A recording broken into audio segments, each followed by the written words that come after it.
कहानी की शुरुआत में हम एथन नाम के एक आदमी को देखते हैं जो पैसों से भरे कुछ बैग्स अपने घर पर लेकर आया। यह देखकर एथन परेशान हो गया कि इतने पैसों को वह कहां रखेगा। घर पूरा भर चुका है, दफनाने तक के लिए जगह नहीं है। जहां भी उसने खोदा उसे पुराना दफनाया हुआ पैसा ही मिला। अब एथन ने सोचा कि इन पैसों को घोड़ों के तबेले में छुपा देता हूँ, लेकिन जैसे ही उसने पैसे छुपाने के लिए दरवाजा खोला, ढेर सारे पैसे उसके ऊपर गिर पड़े। पूरे तबेले में नोट ही नोट फैल गए, लेकिन हमेशा से उसके पास इतना पैसा नहीं था। आज से कुछ साल पहले वो बस एक एयरलाइन में पायलट था। एथन की गर्लफ्रेंड बहुत खूबसूरत है और वो अपनी जिंदगी में भी काफी खुश था। एथन को लगा कि उसकी पूरी जिंदगी ऐसे ही खुशी खुशी निकलेगी, लेकिन फिर अचानक से मुसीबत ने दस्तक दे दी। एक शाम जब एथन अपने होटल में आराम करने पहुंचा तो एक दाढ़ी वाला आदमी वहां उससे मिलने आया और एथन को ब्लैकमेल करने लगा। उसने एथन के ऊपर पैसों के लिए सिगर की स्मगलिंग करने का आरोप लगाया। यह सुनकर एथन के पसीने छूट गए, क्योंकि अगर यह बात बाहर निकली तो उसकी बदनामी हो जाएगी, उसका पायलट का लाइसेंस रद्द कर दिया जाएगा। फिर क्या करेगा वो जिंदगी में? एथन को घबराया हुआ देखकर इस आदमी ने बताया कि वो एक CIA एजेंट है और उसका नाम है एजेंट कार्टर। फिर एथन को उसने अपनी टीम से मिलवाया। वो एथन को एक गुप्त जगह पर ले गए जो जहाज रखने की जगह थी। वहाँ उस वक्त का सबसे तेज प्लेन देखकर एथन की आंखें चमक उठी। इस प्लेन में दो बहुत ही ताकतवर इंजन थे। एथन उस प्लेन को बड़े चाव से देखने लगा। एजेंट कार्टर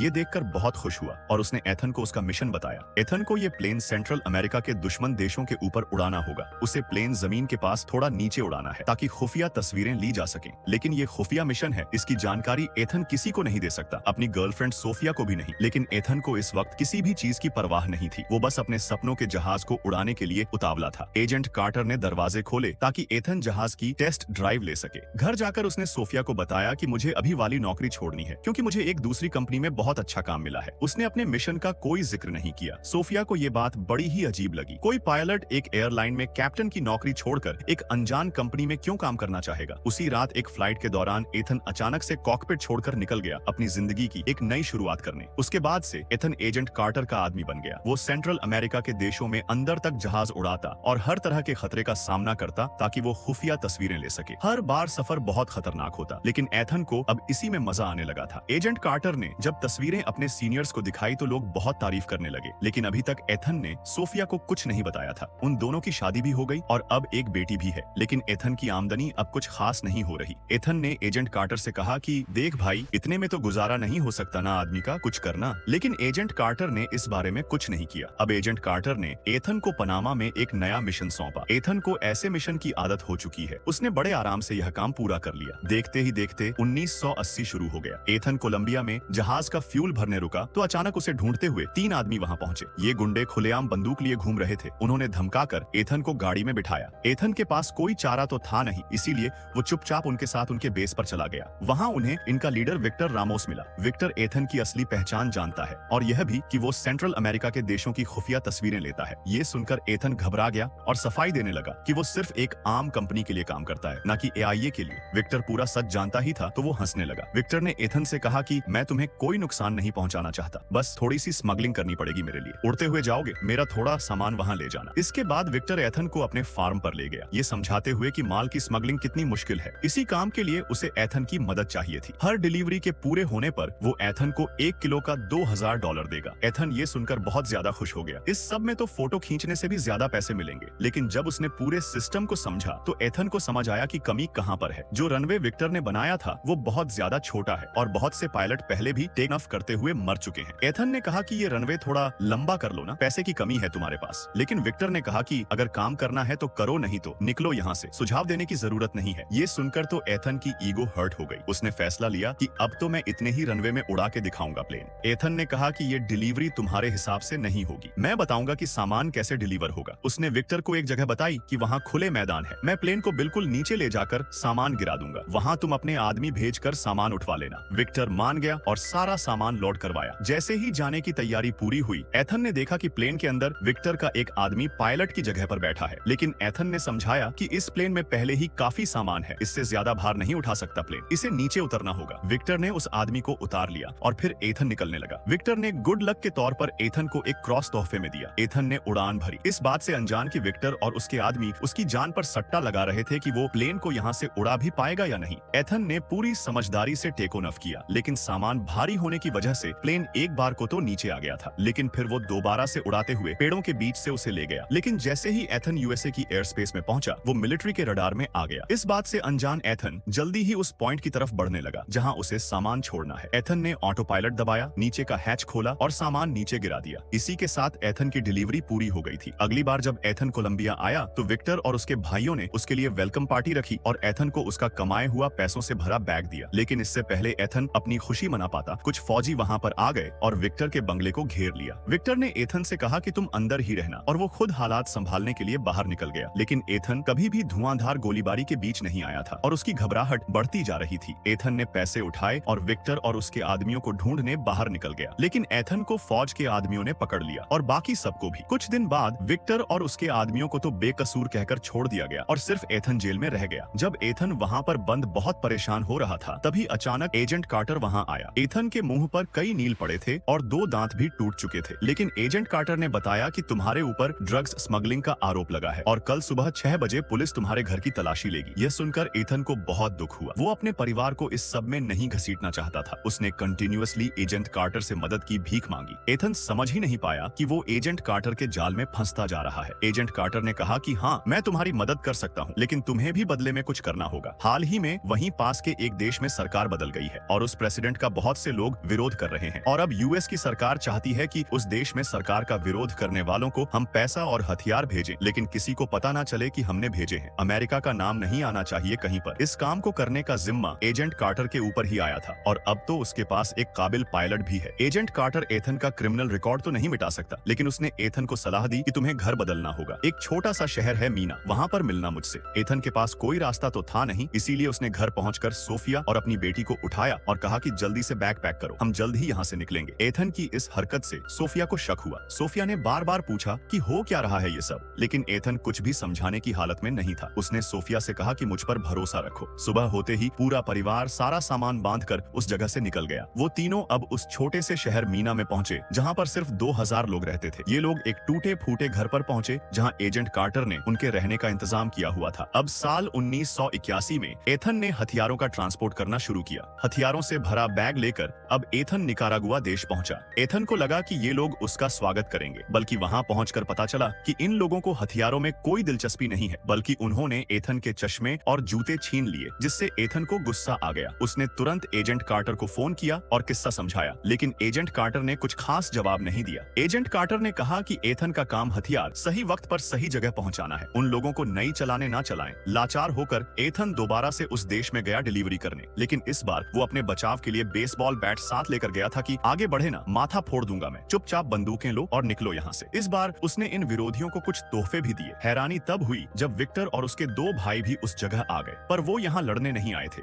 बल्कि उन्होंने बताया कि ये विरोधियों का ढोंग हमने ही रचा है ताकि अमेरिका की मदद ले सकें। अब विक्टर ने दोबारा एथन को पिछली बार की तरह स्मगलिंग करने के लिए कहा ताकि अवैध सामान की डिलीवरी यूएसए में की जा सके। क्योंकि एथन के पास अब जबरदस्त मैप था जो उसने एजेंट कार्टर से लिया था, उसने ये करने से मना नहीं किया क्योंकि मैप के जरिए पकड़े जाने की संभावना बहुत कम थी। अगले कुछ दिनों तक एथन एक मेहनती आदमी की तरह हथियार निकारागुआ तक पहुंचाता रहा और फिर अवैध सामान की डिलीवरी वहां से अमेरिका में कर देता। जितना काम करता गया उतने पैसे आते रहे। अब ये काम बड़ा होता चला गया और एथन ने 4 और पायलट्स को काम पर रखा ताकि जल्दी जल्दी ज्यादा काम हो सके। जब एथन ढेर सारा पैसा कमाने लगा, तभी एआईए ने एक कदम उठाया। अब वो सिर्फ हथियारों की डिलीवरी नहीं करवाना चाहते थे, बल्कि वो चाहते थे कि विरोधियों को अमेरिका में लाकर उन्हें ट्रेनिंग दी जाए ताकि फिर वो वापस जाकर अपने देश में सरकार का तख्ता पलट कर दें। अब एथन ने पूछा कि कहां पर दोगे ट्रेनिंग, कहां छोड़ना है उनको। अपने देश में गरीबी और भुखमरी से परेशान यह विरोधी जैसे ही यूएसए की जमीन पर पहुंचे, वो वहां से भाग जाते थे, कहते कि हमें वापस नहीं आना। लेकिन एथन को इस सब से कोई फर्क नहीं पड़ता था। फिर जल्द ही उसके सामने एक बड़ी परेशानी आई। एथन के पास बहुत सारा पैसा था, पर अब वो सारा पैसा बैंक में तो जमा नहीं कर सकता। लोग पूछेंगे कहां से आया पैसा, इसीलिए उसने बहुत कम हिस्सा बैंक में जमा किया और बाकी पैसे आराम की जिंदगी जीने के लिए इस्तेमाल करने लगा। उसने पूरे शहर को पूरे साल की बेसबॉल की टिकट्स तोहफे में दे दी। उसने सोफिया के लिए एक नई कार खरीदी और पूरे घर को रेनोवेट कर दिया। लेकिन जितना खर्चा करता उससे दोगुना पैसा उसके पास आ रहा था। अब एथन ने अपना पैसा छुपाने के लिए बहुत सी कंपनियां शुरू कर दी और शहर के लोगों को बिना मतलब के नौकरियों पर लगा दिया। उसके घर के हर एक कोने में पैसा छुपा कर रखा हुआ था, यहाँ तक कि थोड़ा पैसा घर के पीछे दफना दिया। एथन बहुत ही बढ़िया जिंदगी जी रहा था, लेकिन फिर एक दिन सोफिया का नालायक भाई उनसे मिलने आया और एथन से कुछ पैसे मांगने लगा। एथन ने मना नहीं किया, वो जल्द से जल्द उससे छुटकारा पाना चाहता था। लेकिन सोफिया कहने लगी कि ये मुफ्त की रोटियां नहीं तोड़ेगा। वो चाहती थी कि एथन उसे कोई नौकरी दे दे।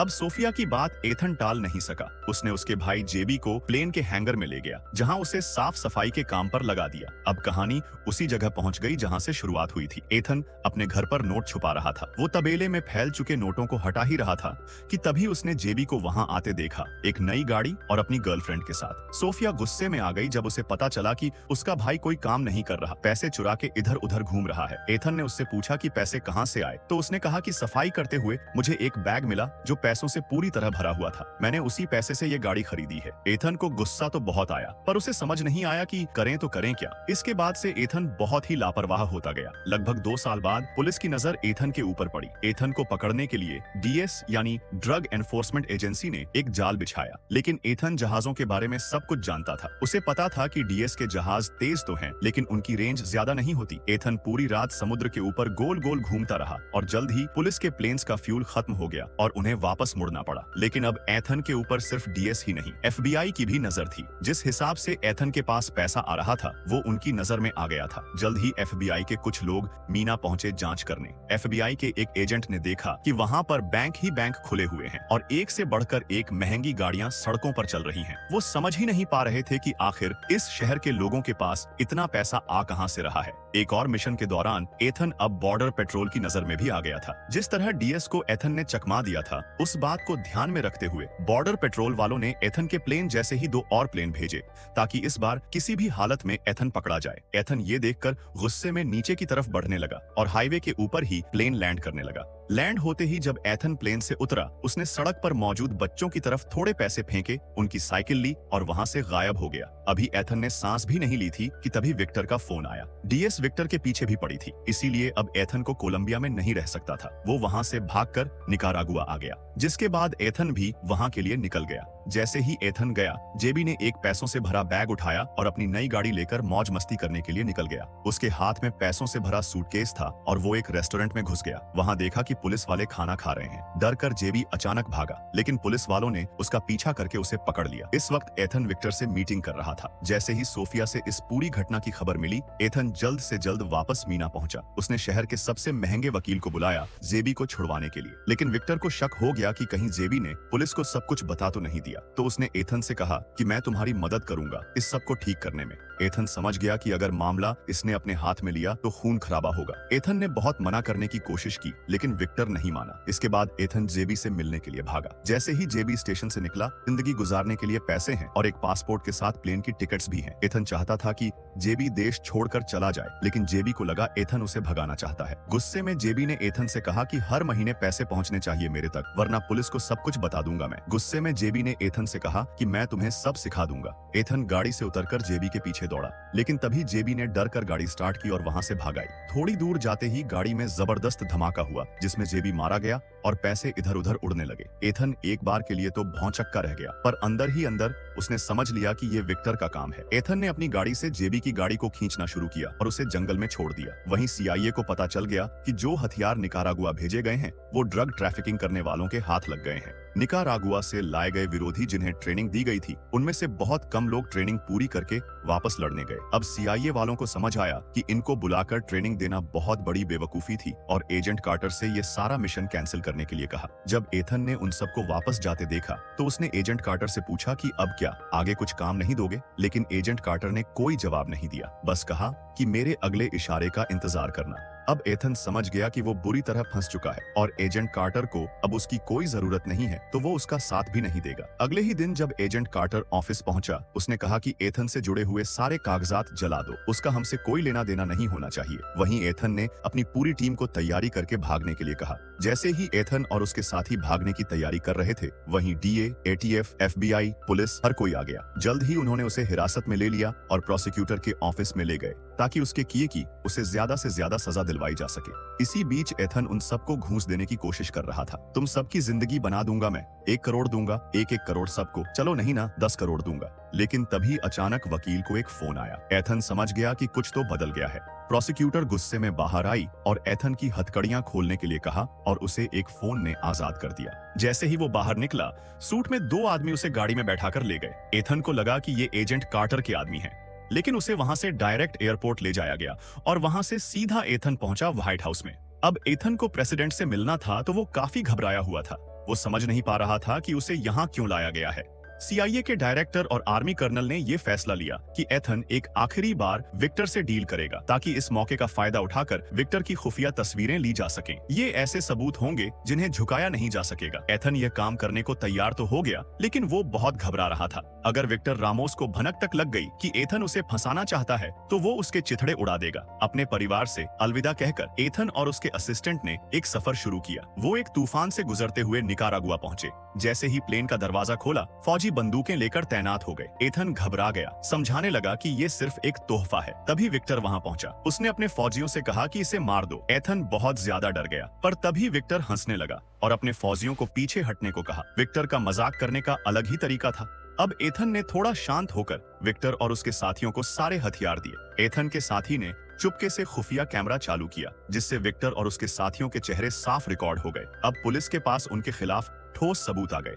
डायरेक्टर ने खुश होकर सबके लिए पार्टी रखी। एथन ने अपना एक खतरनाक मिशन पूरा कर दिया था। लेकिन फिर एक दिन सरकार ने अपना वादा तोड़कर टीवी पर उसके चेहरे वाली फोटोज साफ साफ दिखा दी। दिखाना तो वो विक्टर को चाहते थे, लेकिन विक्टर के पास क्या टीवी नहीं था। अब उसे भी पता चल गया कि एथन ने उसे धोखा दिया है। उसने जल्द ही अपने कुछ गुंडों को भेजा बदला लेने के लिए। सरकार पूरी तरह पलट गई। उन्होंने एथन पर स्मगलिंग के आरोप लगाए, इसलिए FBI ने उसका सारा पैसा, सारी प्रॉपर्टी जब्त कर ली। उसका सब कुछ जब्त होने से एक रात पहले एथन ने किसी तरह अपनी पत्नी सोफिया को सारी ज्वेलरी पहनाकर वहां से भाग जाने को कहा, क्योंकि जो चीज उन्होंने पहनी होगी वो कोई जब्त नहीं कर पाएगा। सोफिया अपने पति को छोड़कर जाना तो नहीं चाहती थी, पर वह समझ चुकी थी कि अब कोई चारा नहीं है। अगले दिन FBI ने एथन का पूरा घर उलट पुलट दिया। एथन समझ गया कि अब उसके हाथ में कुछ नहीं रहा, ना उसका परिवार और ना ही पैसे। धीरे धीरे मामला शांत होने लगा और एथन की सजा भी बहुत कम कर दी गई। वो जानता था कि विक्टर उसे आसानी से छोड़ने वाला तो है नहीं। वो हर रात होटल का कमरा बदलता रहता। इस तरह डर डर के वो कुछ साल जिंदा रहा। लेकिन फिर एक दिन एक गुंडे ने उसे गाड़ी में ही गोली मार दी। तो आपके हिसाब से एथन के साथ सही हुआ या गलत? कमेंट्स में जरूर बताना। यहीं पर मूवी समाप्त होती है और मैं आशा करता हूँ कि आपको यह मूवी पसंद आई होगी। लाइक और सब्सक्राइब करना न भूलें।